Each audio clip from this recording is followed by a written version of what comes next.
안녕하십니까. 미주교회 성도 여러분, 매일 말씀 묵상의 시간에 함께 하신 여러분 모두를 예수님의 이름으로 환영합니다. 저는 뉴욕에 있는 퀸즈교회를 섬기는 문인정이라고 합니다. 오늘은 6월 1일 순종을 위한 은혜라고 하는 제목의 말씀을 함께 묵상하겠습니다. 말씀 묵상에 앞서 다 함께 잠시 머리 숙여 기도하겠습니다. 하늘에 계신 하나님, 오늘 하루의 새 삶을 통하여 순종이라고 하는 너무나도 소중한 내 삶을 통하여 반드시 드러나야 할 그 하나님께 드리는 선물을 실천하고자 하오니 용기와 결심을 주시옵소서. 예수 그리스도의 이름으로 간절히 기도합니다. 아멘. 영어에는 랜드가 들어간 단어들이 참 많습니다. 그런 지명들이 참 많죠. 이곳 미국의 디즈니랜드나 이곳 가까이 뉴욕에도 레고랜드가 있는데요. 그런 것처럼 한국에는 또 에버랜드라고 하는 놀이동산이 있습니다. 또 캘리포니아에는 산타바바라에 생전 마이클 잭슨이 살던 네버랜드라고 하는 곳도 있었는데요. 근데 여러분 혹시 좀비랜드라는 곳에 대해서 들어보셨습니까? 제가 살고 있는 뉴욕 이곳에서 불과 2시간 정도밖에 떨어지지 않은 펜실베니아주의 이 필라델피아의 켄싱턴 스트리트에 좀비랜드라고 하는 곳이 있습니다. 그 이유는 대낮에도 노숙자들이 마약에 취해 거리를 활보하고 다니는데요. 이 6,000명도 넘는 노숙인들의 대부분이 마약으로 뇌가 망가져 허리나 팔다리를 심하게 꺾은 채 약 3km가 넘는 그 거리 전체에서 비틀거리며 대낮에도 걸어 다니고 있기 때문입니다. 지역 경찰도 사실상 마약 거래 단속을 포기하고 범죄가 일어나야만 개입할 정도가 되어 버렸는데요. 그런데 여러분, 이 켄싱턴가뿐 아니라 제가 살고 있는 이곳 뉴욕, 그리고 미 동부뿐 아니라 전 미국이 마약으로 몸살을 앓고 있습니다. 미국을 이 지경으로 만든 주범 중 하나로 전문가들은 펜타닐을 꼽습니다. 말기형 환자들의 마약성 진통제인 이 펜타닐은 그 중독성 때문에 매년 7만 명 이상의 미국인들을 죽음으로 내몰고 있습니다. 몰핀보다도 100배나 강력하다고 하는 이 펜타닐에 중독이 되면 먼저 피부가 견딜 수 없을 정도로 가려워져서 피가 나도록 온 몸을 긁게 되고 후에는 이 피부가 녹아내리기 시작하며 시력 저하, 구토, 심박수 감소, 그러다가 급기야 심장마비로 사망하고 만다고 합니다. 정말 듣기만 해도 이렇게 끔찍한 펜타닐 중독이 미국을 좀먹어 가고 있습니다. 그런데 이 펜타닐보다도 더 무서운 중독이 있다라고 성경은 말하고 있습니다. 그것은 바로 요한계시록 17장에 등장하는 바벨론의 포도주의 중독이라고 말합니다. 또 7 대접을 가진 7 천사 중 하나가 와서 내게 말하여 가로되 이리 오라, 많은 물 위에 앉은 큰 음녀에 받을 심판을 내게 보이리라.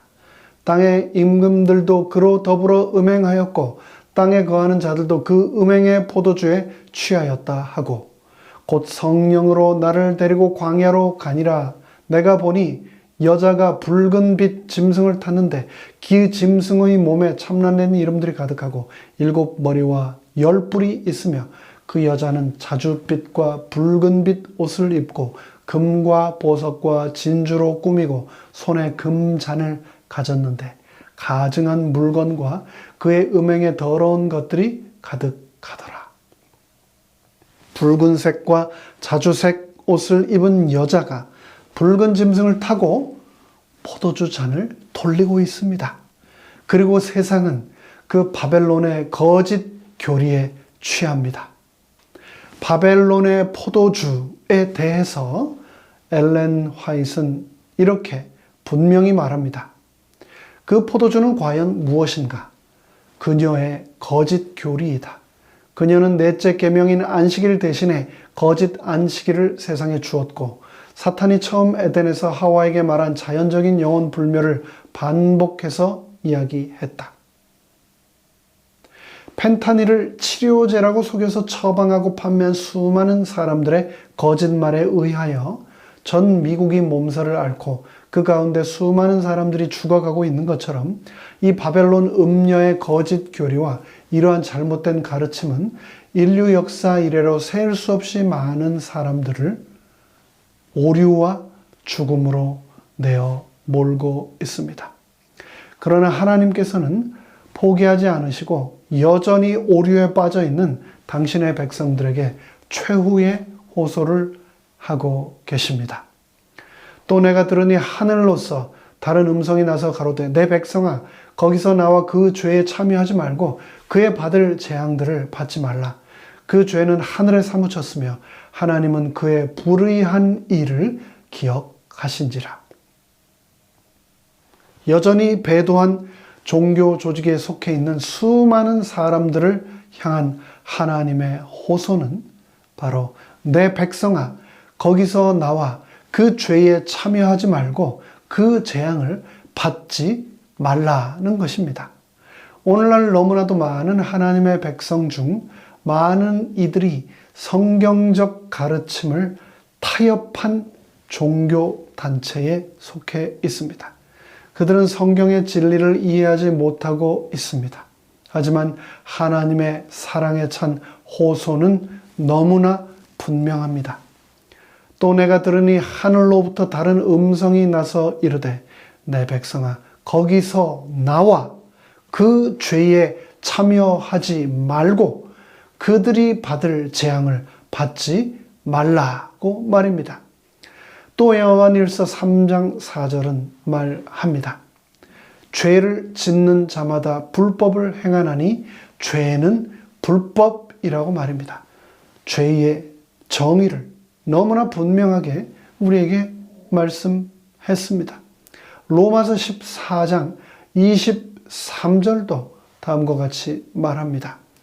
의심하고 먹는 자는 정죄 되었나니 이는 믿음으로 조차 하지 아니한 연고라. 믿음으로 조차 하지 아니한 모든 것이 다 죄다라고 말하였습니다. 성경이 죄를 어떻게 정의하였습니까? 이 두 성경절들 요한일서와 로마서 말씀은 어떻게 조화를 이루고 있습니까? 죄는 하나님의 법을 고의로 어기거나 망가뜨리는 것이다 라고 분명히 말씀하고 있지 않습니까? 누구든지 율법을 지킬 수 있는 유일한 길은 살아계신 그리스도의 능력을 믿는 믿음을 통해서 뿐입니다. 우리는 연약하고 나약하고 흔들리는 죄 많은 인간입니다. 믿음으로 우리가 그리스도를 받아들일 때 그분의 은혜는 우리의 과거를 속죄하고 우리의 현재의 능력을 주신다는 것을 분명히 기억합시다. 오늘의 교과 말씀을 통하여 저자는 하나님의 두 가지 음성을 우리에게 들려주고 있습니다. 첫째 음성은 하나님의 율법을 존중하지 않고 순종하지 않는 자들에게 들려주는 하나님의 음성인데요. 그것은 참 진리가 아닌 바벨론의 잘못된 교리에서 나오라고 하는 음성입니다. 순종만이 진정한 충성이요. 그 충성만이 선과 악의 최후의 대쟁투에서 그들을 온전히 지켜줄 수 있다는 것을 기억하라는 것입니다. 그리고 둘째 음성은 안식일을 준수하는 재림 교인들에게 호소하시는 하나님의 음성인데요. 모든 자기 중심적이고 인간적인 시도를 버리고 죄의 정죄와 속박에서 우리를 구원하시는 그리스도의 은혜 안에 믿음으로 경건한 삶을 살라는 음성입니다. 이 음성에 순종할 때에만 우리는 진정으로 바벨론의 거짓 교리, 음녀의 포도주로부터 참된 자유를 얻을 수 있다는 겁니다. 선택은 내가 하는 것 같지만 결국에 있어서는 내가 한 그 선택들에 의하여 나의 운명이 결정됨을 기억합시다. 순종을 선택함으로 하나님의 은혜가 우리 모두를 선과 악의 최후의 대쟁투, 바벨론의 포도주, 음녀의 거짓 교리로부터 보호하게 되시기를 간절히 바라며 말씀 묵상을 마칩니다. 함께 머리 숙여 기도하겠습니다.